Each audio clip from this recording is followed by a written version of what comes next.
This is a tutorial on graphing vectors in 3 dimensions.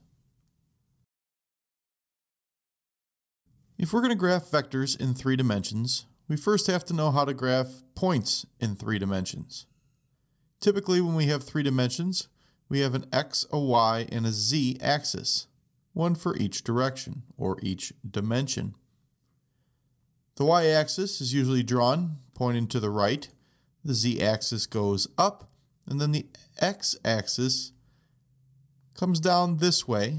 Technically, the x-axis comes out of your screen directly at you, but to draw it and give an appearance of 3 dimensions, we draw it this way. Now, when we have a coordinate point in 3 dimensions, say the point 3, 4, 5, these are the x, y, and z coordinates of this point. So if I wanted to plot 3, 4, 5, I would move 3 in the x direction, then 4 in the y direction, and then I would move up 5.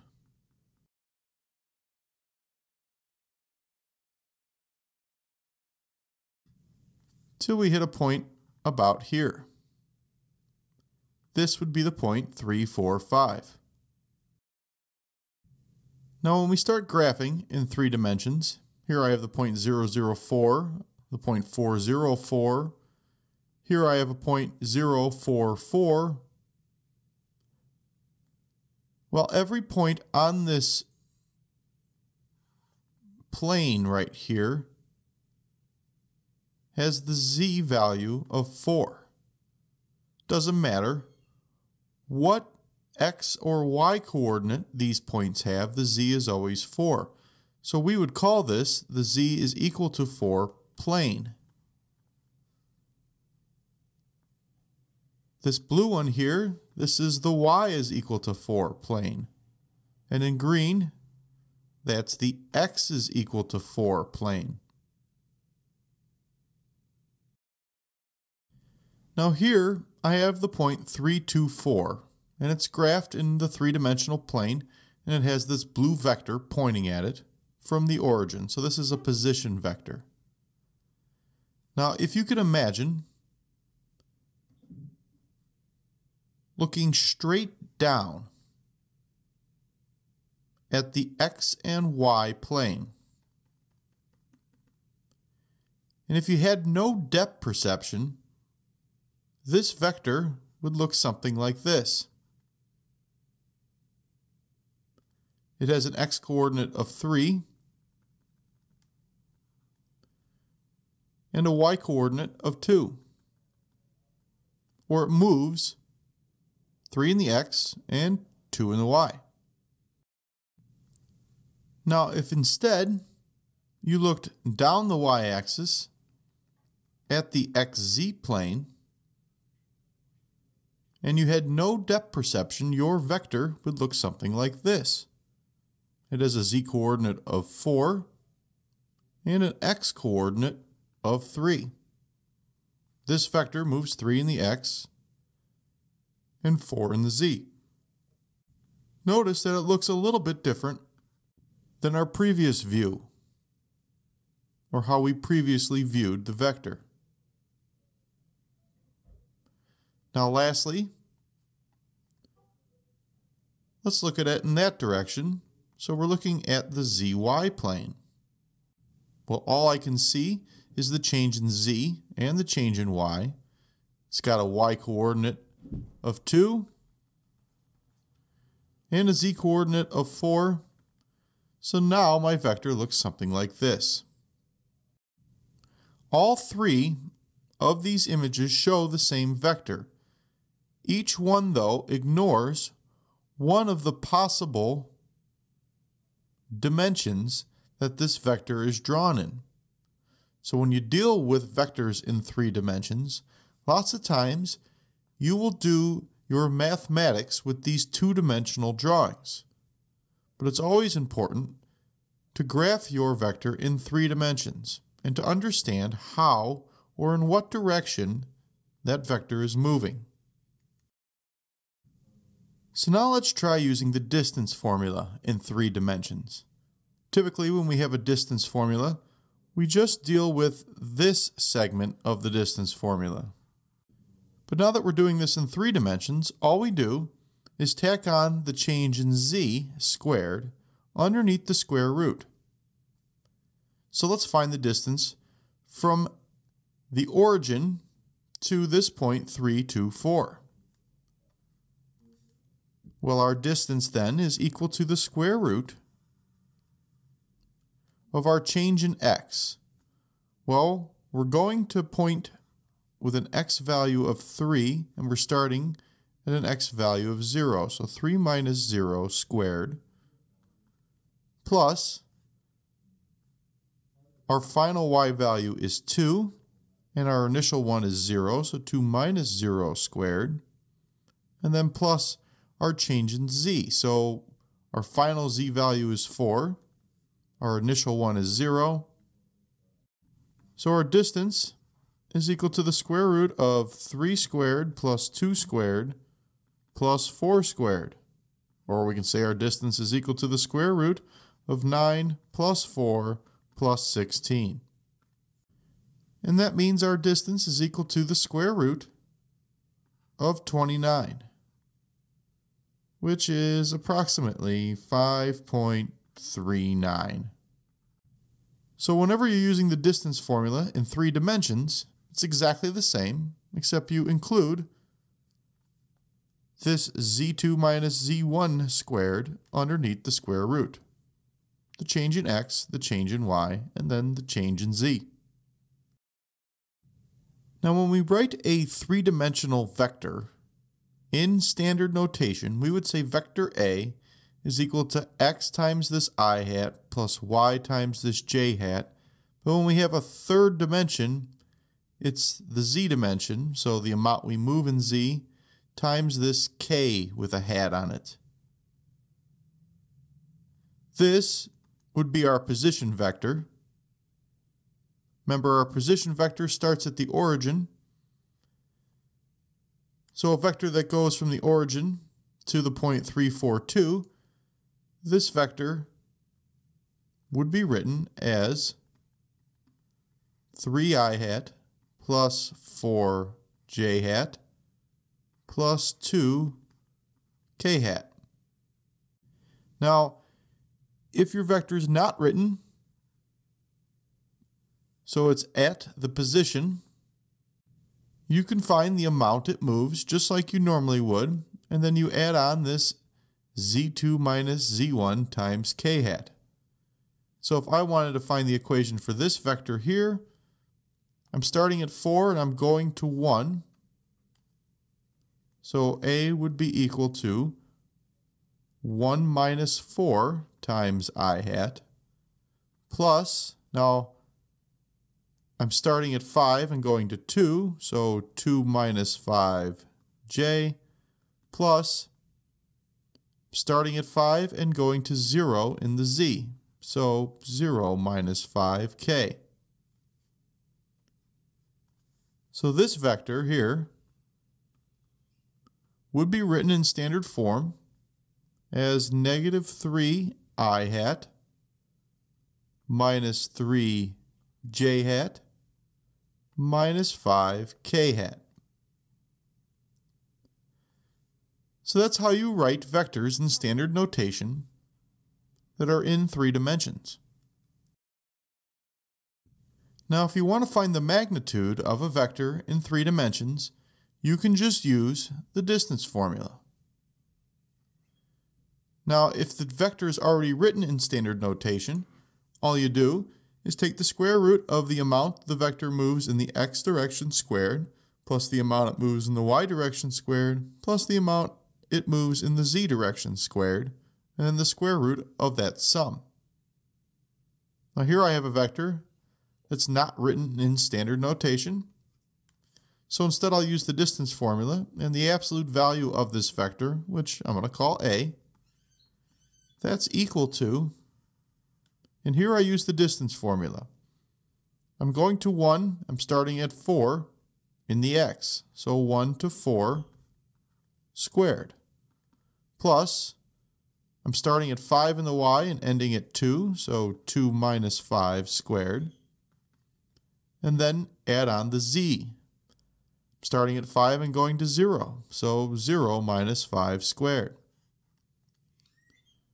Means the magnitude of my vector A here is the square root of negative 3 squared plus negative 3 squared plus negative 5 squared. You can also say it's the square root of 9 plus 9 plus 25.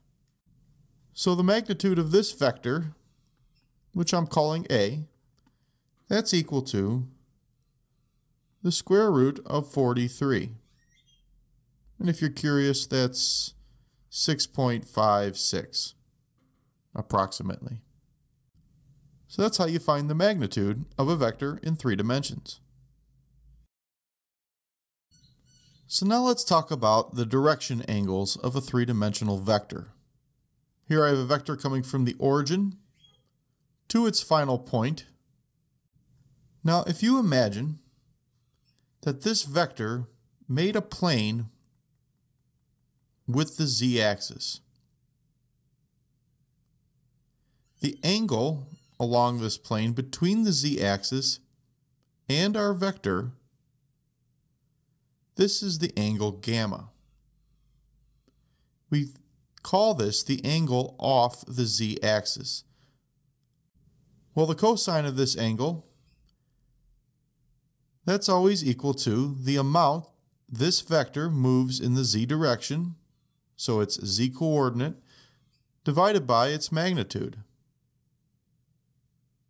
In fact, I can find the angles off of all of the different axes by doing the same thing. The angle off of the x-axis to my vector, I call alpha, and that's equal to, well, the cosine of that angle is equal to the x component divided by the total magnitude. The angle off the y-axis, I call it beta. Well, the cosine of beta is equal to the y movement divided by the total magnitude. So if you're ever asked to find the angle between any of the axes and our 3-dimensional vector, you can use this formula. So here I'm given a 3-dimensional vector r. It's equal to 3i minus j plus 5k. And I want to find the angles between all 3 axes that this vector creates. Now to do this, the first thing I want to do is find the magnitude of this vector. Now the magnitude of vector r, that's equal to the square root of the amount it moves in the x direction, which is 3, squared, plus the amount it moves in the y direction, which is negative 1, squared, plus the amount it moves in the z direction, which is 5, squared. So the magnitude of vector r, that's equal to the square root of 9 plus 1 plus 25. So that's equal to the square root of 35, which is about 5.92. Now if I want to find the angle this vector makes off the x-axis, well, I call that angle alpha.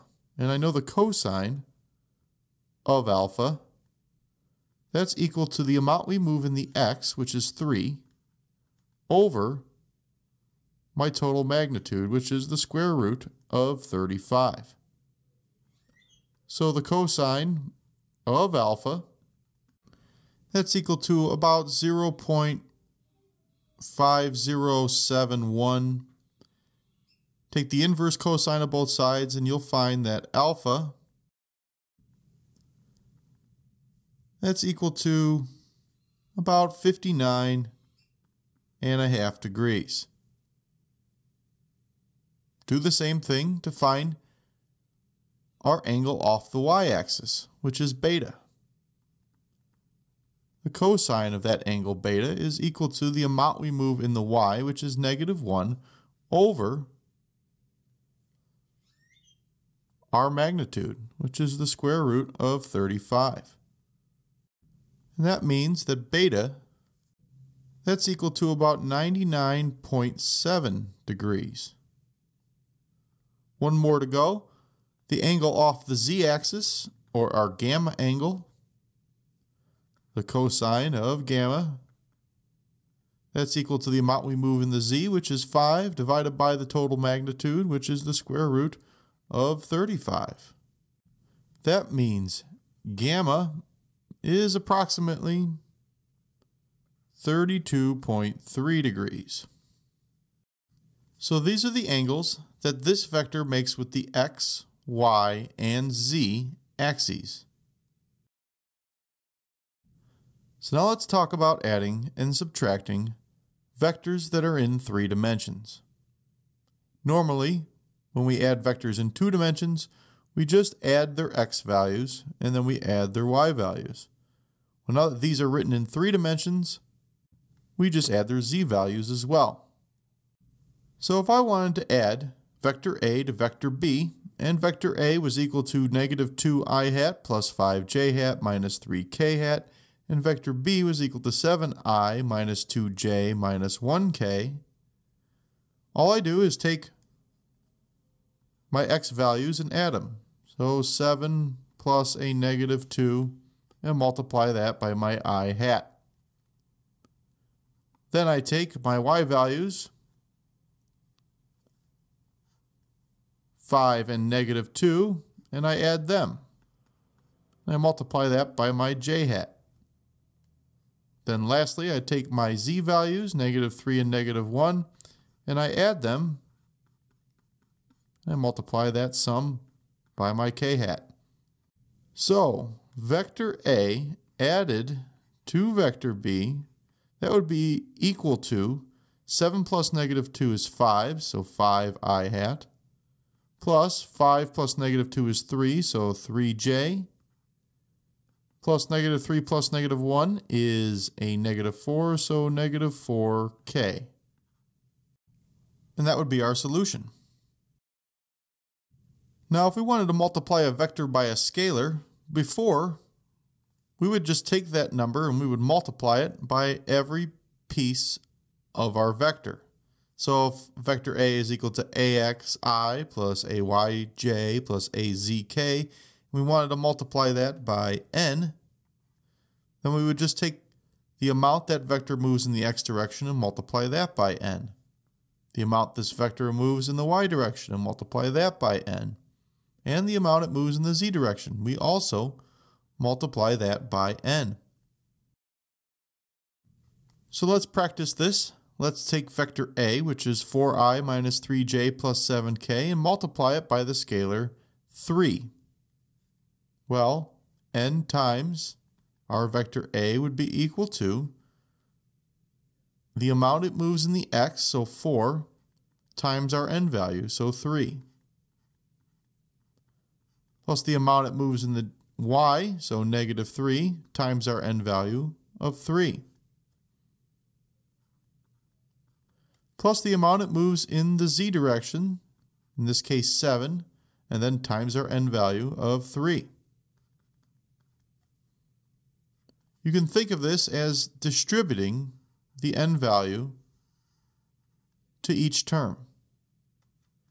So n times our vector A is equal to 12i minus 9j plus 21k. So now let's try taking the dot product of two vectors written in 3 dimensions. Normally, when we take the dot product of two vectors that are written in 2 dimensions, say A dotted with B, we would take the x values of both A and B and multiply them together. Then we would take the y values of both A and B and multiply them together, and then we would add these two products and come up with a dot product. Well, now that we have 3 dimensions, all we do is take our z values from each vector, multiply them together, and then add that to the other two terms. So let's try finding the dot product of this vector A and this vector B. Here A is equal to I minus 4j plus 2k, and B is equal to negative 3I plus 2j plus 7k.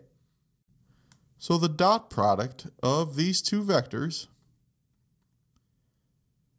that's equal to the amount each one moves in x, which is 1 and negative 3 multiplied together. Then we add that to the amount each one moves in the y, so negative 4 and 2 multiplied together. And then we add that to the amount that each one moves in the z multiplied together, so 2 times 7. So the dot product of vector A and vector B is equal to 3 times 1, or negative 3 times 1, which is negative 3, plus negative 4 times 2, which is a negative 8, plus 2 times 7, which is 14. So the dot product of these two vectors is equal to 3. So that's how you take the dot product of two vectors written in 3 dimensions. Now, since we can take the dot product of two vectors in 3 dimensions, that means we can also find the angle between those two vectors. And we use the same formula that we did before. The cosine of the angle of two vectors, even if they're in 3 dimensions, is still equal to the dot product of those two vectors divided by those two vectors' magnitudes multiplied together. So let's find the angle between these two vectors. Here vector A is equal to 3i minus 4k. Notice there's no j here. That's because vector A doesn't move in the y direction. But I could write this as vector A is equal to 3 times I plus 0j minus 4k. We're trying to find the angle between this vector and vector B, which is negative 2i plus 6j minus, you can think of this as 1k. Now if we want the angle between them, we've got to find the dot product and the magnitudes of both of these. Let's do the dot product first. The dot product of A and B is equal to the amount they each move in the x multiplied together, so 3 times negative 2. We add that to the amount they both move in the y multiplied together, so 0 times 6. And then we add that to the amount they both move in the z direction, so negative 4 multiplied by negative 1. So our dot product then is equal to negative 6 plus 0 plus 4. Or you can say our dot product is equal to negative 2. Now I need the magnitudes of both of these vectors. The magnitude of A is equal to the square root of the amount it moves in the x squared, so 3 squared, plus the amount it moves in the y squared, so 0 squared, plus the amount it moves in the z squared, so negative 4 squared. That means the magnitude of vector A is equal to the square root of 25, or just 5.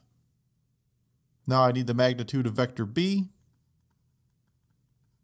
That's equal to the square root of the amount vector B moves in the x, which is negative 2 squared, plus the amount it moves in the y squared, so 6 squared, plus the amount it moves in the z squared, so negative 1 squared. So the magnitude of vector B is equal to the square root of 53, which is approximately 7.28. So I have my two magnitudes and my dot product, and that means the cosine of the angle between these two vectors is equal to negative 2 divided by 5 times the square root of 53. And that means the cosine of our angle is approximately negative 0.0549. And that means that theta, or the angle between these two vectors, is about 93 degrees. So finding the angle between two vectors that are in 3 dimensions is just like finding the angle between two vectors that are in 2 dimensions. And that completes the tutorial on graphing vectors in 3D.